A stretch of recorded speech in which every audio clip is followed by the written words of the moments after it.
the little tomatoes. We added brand new tomato plants that we still had growing in the greenhouse, thanks to Grant this year. And so we've added some brand new tomato plants. You can see they're a darker green. And we're hoping that those will take off. Behind this peach little tree we're going to thin out.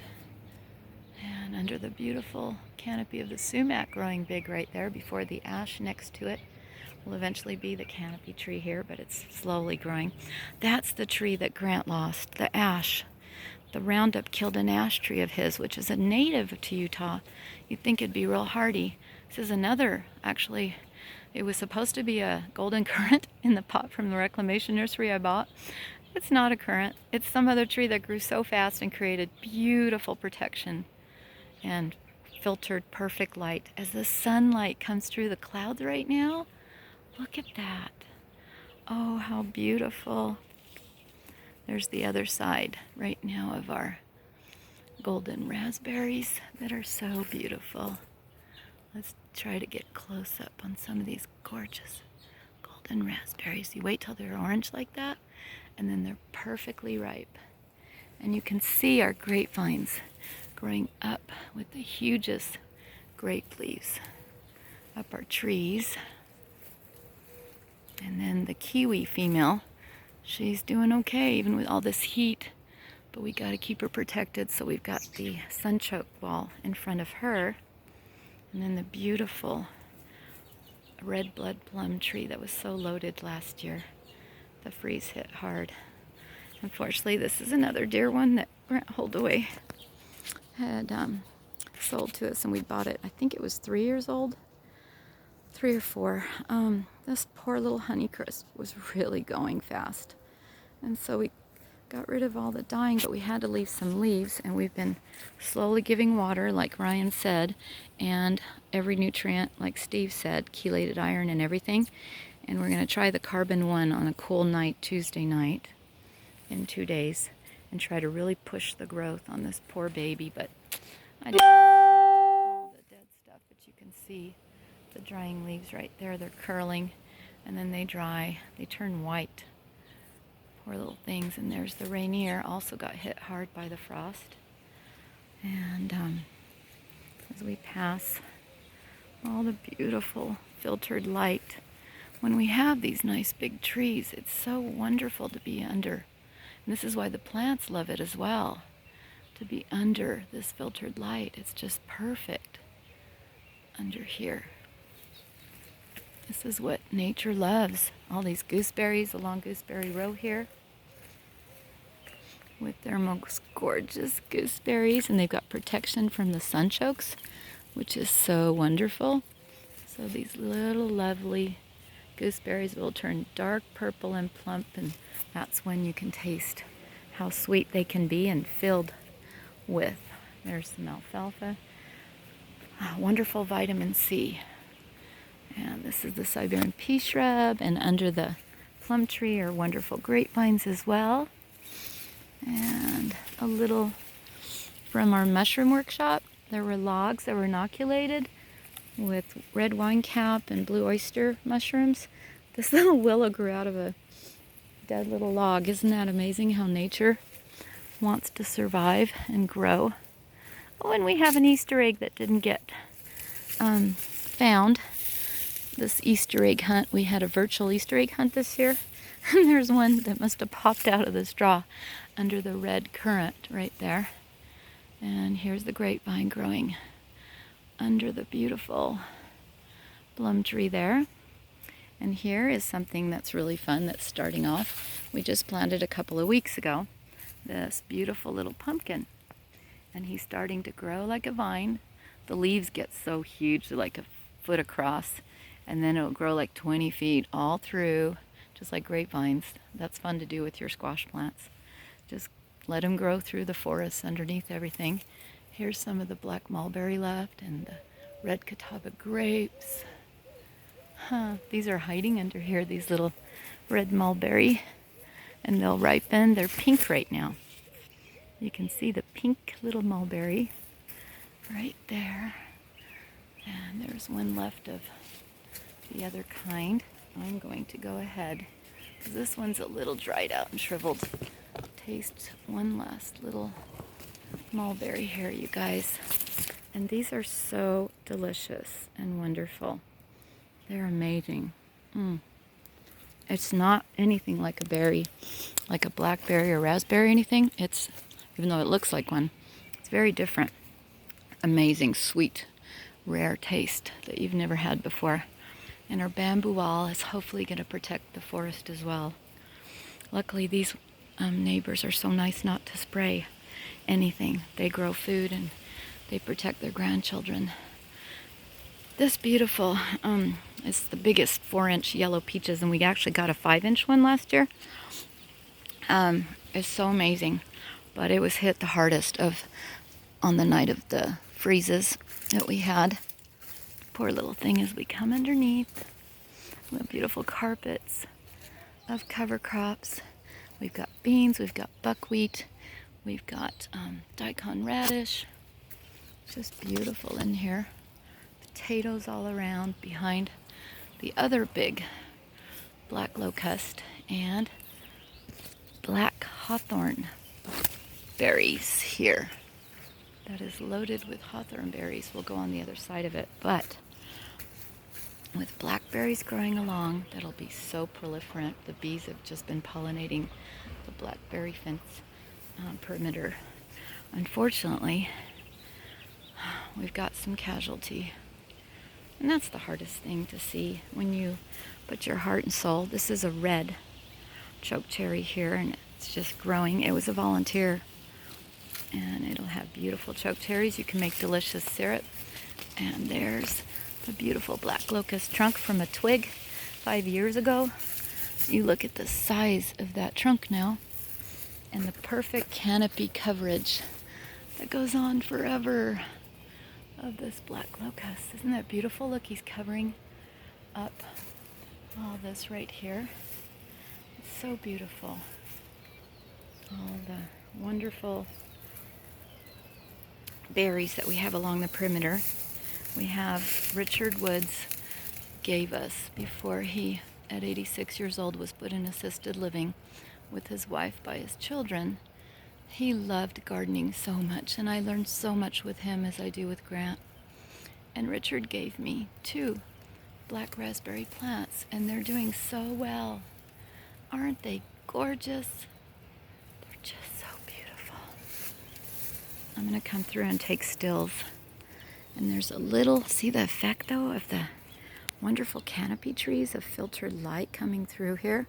This used to be the hottest, brightest part when we first planted all the little trees and perennial berry bushes, and it was really hard on them. This peach tree is my gem. It's split down the middle, and yet on this side that's split, it still produces amazing peaches. So we're very grateful to see all these peaches under here, because we're really thrilled to have the best, sweetest, juiciest peaches in the world. Let's see underneath if we have some here. Yes, we have some little babies under here. Let's see, right there, right there. It's beautiful. There are some we're grateful, but this was a hard freeze year. So we're very grateful to have these peaches, because they're the fattest, sweetest, juiciest peaches. And our beautiful linden is about to bloom those beautiful flowers on the edge of the forest, as tons and tons of wild blackberries are going to be ready to eat anytime soon. Love those little black raspberries. They're just so amazing. Behind the 40-year-old hibiscus that we transplanted right there, has lived all these years so beautifully. As we come under our little peach tree right here with this gorgeous big peaches that are starting to get bigger, and under this other natural little crabapple. It's really interesting. He'll have little yellow crabapples, loads of them. We got to get some recipes how to make crabapple jelly under the other chokecherry that goes on forever.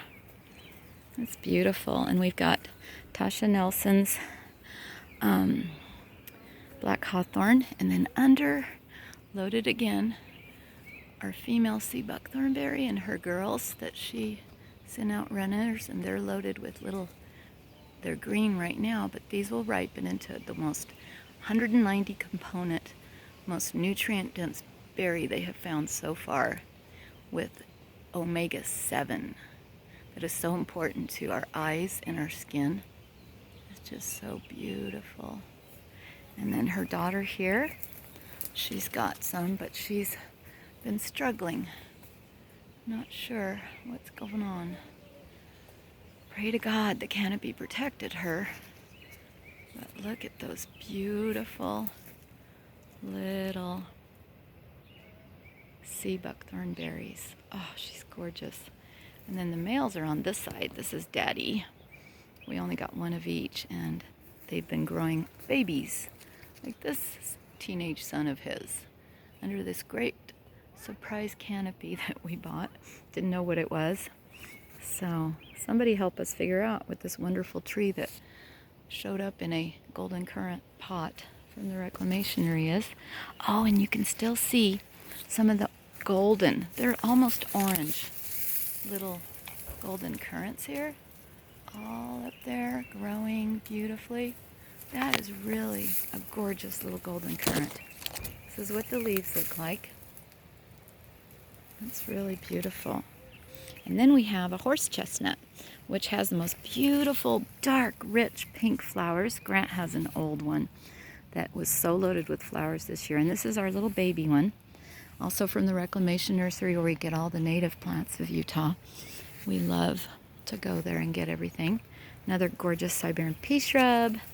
Past another crabapple that created shade in the first few years very quickly.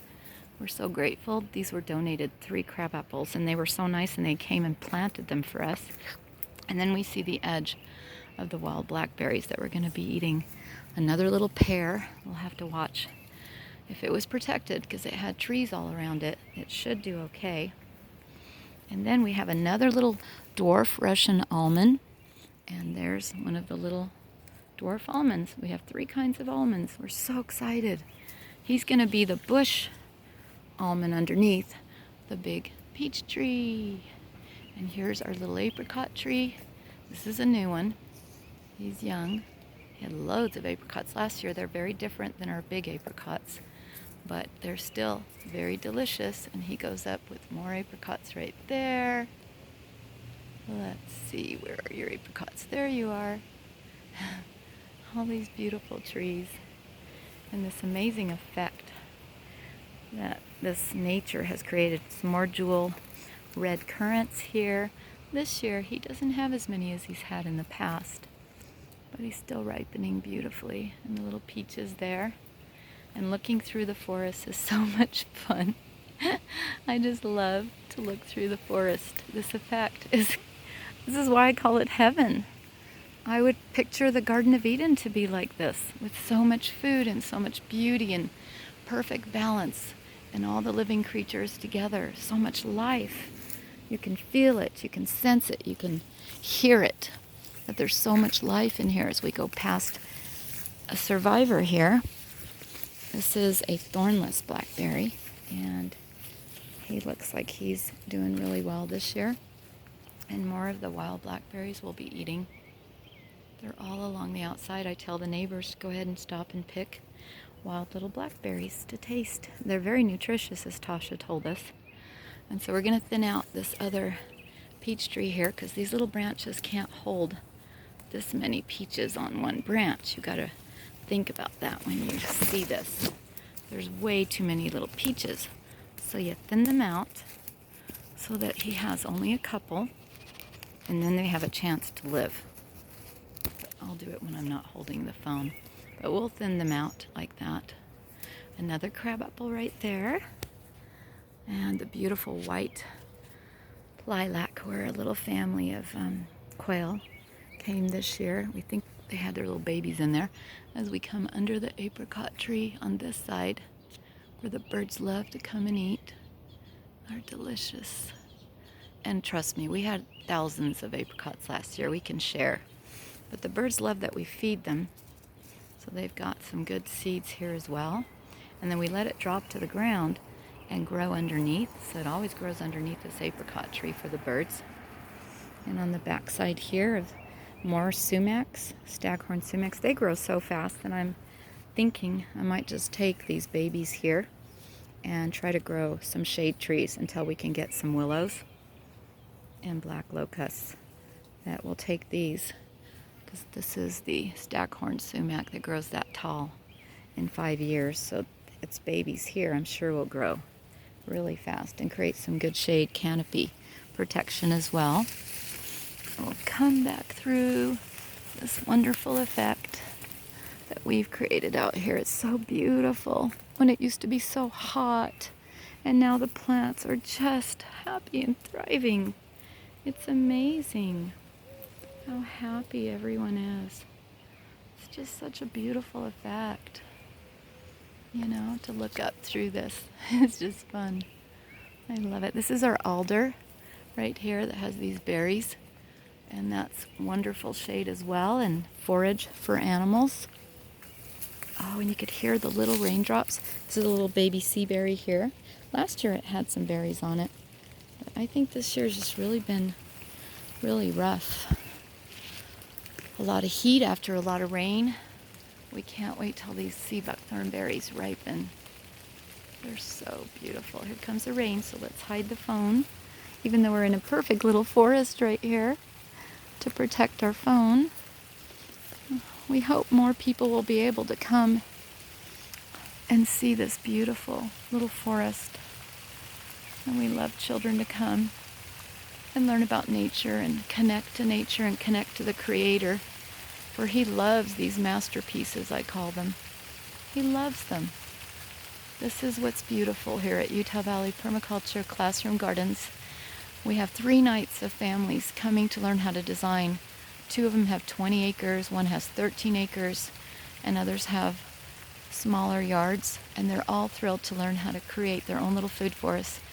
Dr. Richard, she wants to actually expand and teach and see food forests all through Sugar House up in Salt Lake. So that's pretty exciting.